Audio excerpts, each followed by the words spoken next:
कि आज़ाद समाज पार्टी का उदय नहीं हुआ। ये कांग्रेस ने आज़ाद पार्टी का विकास किया है।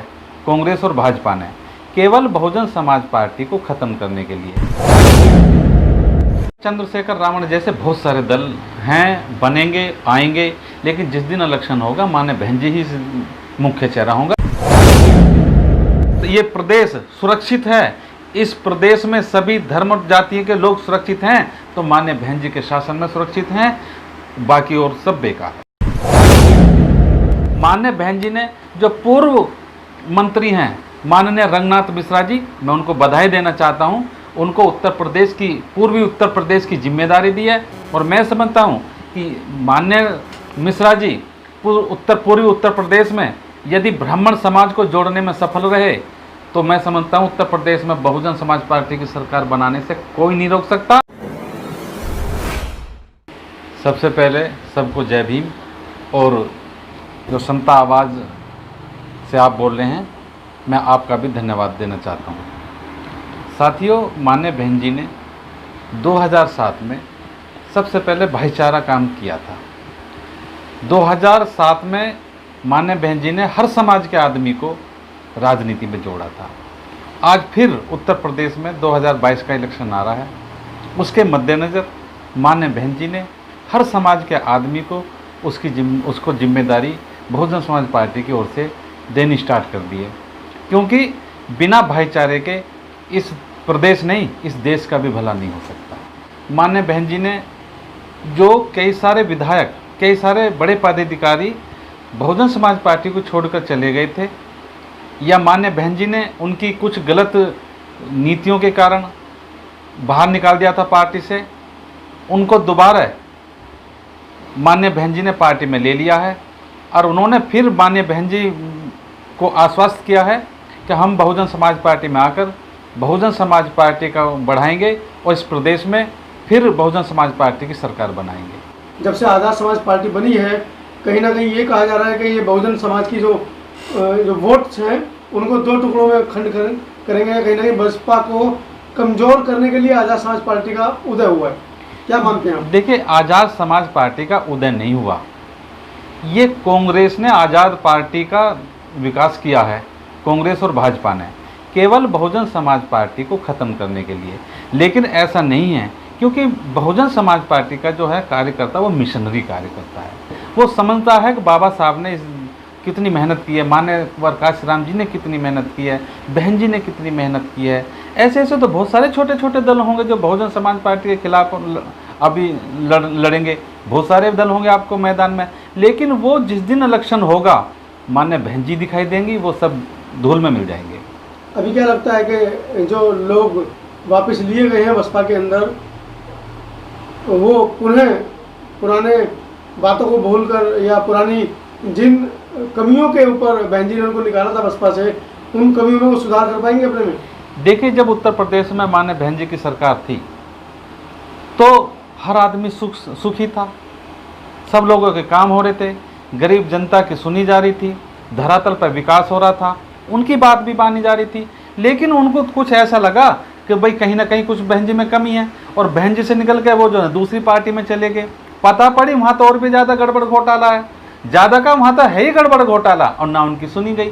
जब उनकी बात नहीं सुनी गई, जब उनके काम नहीं हुए, तो उनको एहसास हुआ कि माननीय बहन जी ही हैं कि जो सबको लेकर साथ चलती है। बहन जी ने रंगनाथ मिश्रा जी को वापस लिया है बसपा के अंदर पुनः एक बार। क्या लगता है रंगनाथ मिश्रा जी से जो बहुजन कैडर जो वोट है वो कहीं ना कहीं ब्राह्मण या जाटव या जातिवाद में कुछ गिरेगा?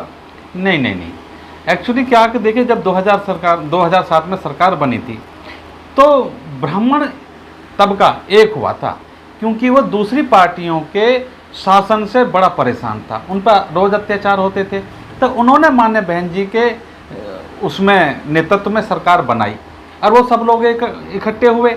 तो जब सरकार बनाई उन्होंने, तो पूरे 5 साल हुए और सब लोगों को माननीय बहन जी ने बराबर हक दिलाया। उसमें जो ब्राह्मण समाज पर अत्याचार हो रहे थे वो भी अत्याचार बंद हुए, जो दलित समाज पर, गरीब समाज पर अत्याचार हो रहे थे वो भी ख़त्म हुए। और उसके बाद में जैसी और दूसरी पार्टियों की सरकार बनी, फिर उन पर अत्याचार होने लगे।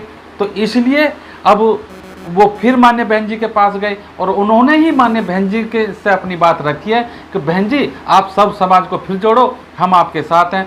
उसी कड़ी में मान्य बहन जी ने जो पूर्व मंत्री हैं माननीय रंगनाथ मिश्रा जी, मैं उनको बधाई देना चाहता हूँ। उनको उत्तर प्रदेश की, पूर्वी उत्तर प्रदेश की जिम्मेदारी दी है और मैं समझता हूँ कि मान्य मिश्रा जी पूर्वी उत्तर प्रदेश में यदि ब्राह्मण समाज को जोड़ने में सफल रहे तो मैं समझता हूँ उत्तर प्रदेश में बहुजन समाज पार्टी की सरकार बनाने से कोई नहीं रोक सकता।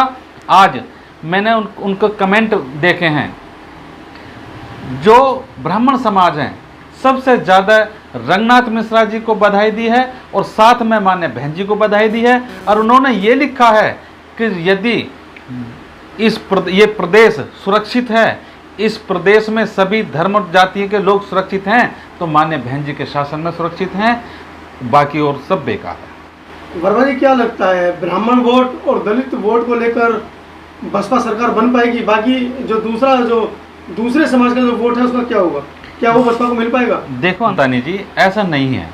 देखिए, ब्राह्मण बुद्धिजीवी वर्ग है और भी सभी वर्ग बुद्धिजीवी हैं और मान्य बहन जी ने हर समाज का प्रतिनिधित्व किया। जैसे कि सैन समाज में माननीय पूर्व मंत्री दयाराम सैन जी को फिर जिम्मेदारी दिया है, उन्होंने कोऑर्डिनेटर बनाया है मेरठ मंडल का।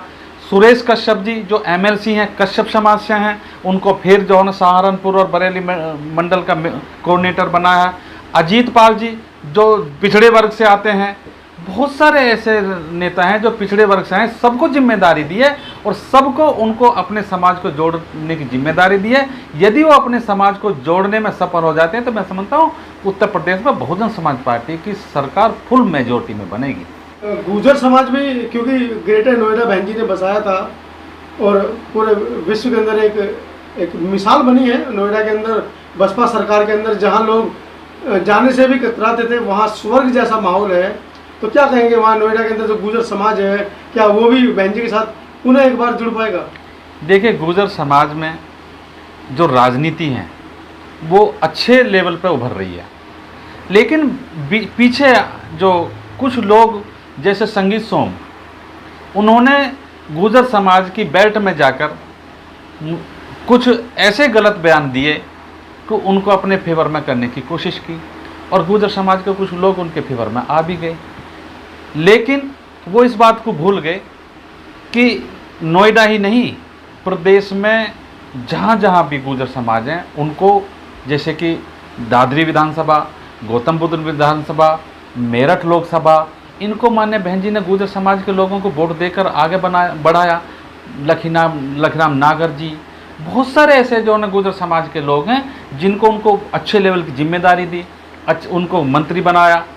और आज जब वो बीजेपी में चले गए, कोई मुझे बताए ना कितने विधायक बनाए उन्होंने, कितने एमएलसी बनाए, अपने दम पे, वोटों के दम पर जीत के कोई आगे तो ठीक है, ना तो कोई एमएलसी बनाए, ना कोई उन्होंने जो है एमपी बनाया। तो अभी क्या लगता है कि जो बसपा का जो कैडर वोट है, जिसको हम या आम भाषा में लोग कह देते हैं कि तो सिर्फ जाटव समाज की पार्टी है, तो जाटव समाज क्या इसके अंदर बहन जी के साथ है? देखिए, चंद्रशेखर रावण के साथ तो नहीं? मैंने अभी कहा था चंद्रशेखर रावण जैसे बहुत सारे दल हैं, बनेंगे, आएंगे, लेकिन जिस दिन इलेक्शन होगा माने बहन जी ही मुख्य चेहरा होगा। और दूसरी बात यह, सर्व समाज, आज चाहे गुर्जर समाज हो, चाहे जाटव समाज हो, जो जाट समाज हो, चाहे ठाकुर समाज हो, चाहे ब्राह्मण समाज हो, कोली कुमार प्रजापति, जितने भी समाज हैं आज मान्य बहन जी के साथ हैं, क्योंकि उन्हें पता है कि यदि प्रदेश सुरक्षित होगा तो बहन जी के हाथ में होगा और बहन जी के हाथ में होगा तो तभी हम लोग सुरक्षित हैं। तो बहुजन युवाओं को आप क्या संदेश देना चाहेंगे जो दलित राजनीति में या बहुजन राजनीति में बिखराव पैदा कर रहे हैं? मैं जितने भी जो ना बहुजन युवा दल हैं, जो लड़के हैं या सम्मानित लोग हैं, मैं एक तो उनसे निवेदन करूंगा कि किसी के खिलाफ कोई टिप्पणी ना करें, क्योंकि हमें भाईचारा बनाना है। मान्य बहन जी ने कहा कि भाईचारा बनाओ, बाबा साहब ने भी ये कहा कि भाईचारा बनाओ। हम किसी के खिलाफ बोलेंगे तो फिर वो भी हमारे खिलाफ बोलेगा। हम किसी के खिलाफ ना बोलें, हम सबसे भाईचारा बनाएं और सबसे अपील करें कि बहुजन समाज पार्टी को वोट दें और इस प्रदेश में बहुजन समाज पार्टी की सरकार बनाएं। जय भीम।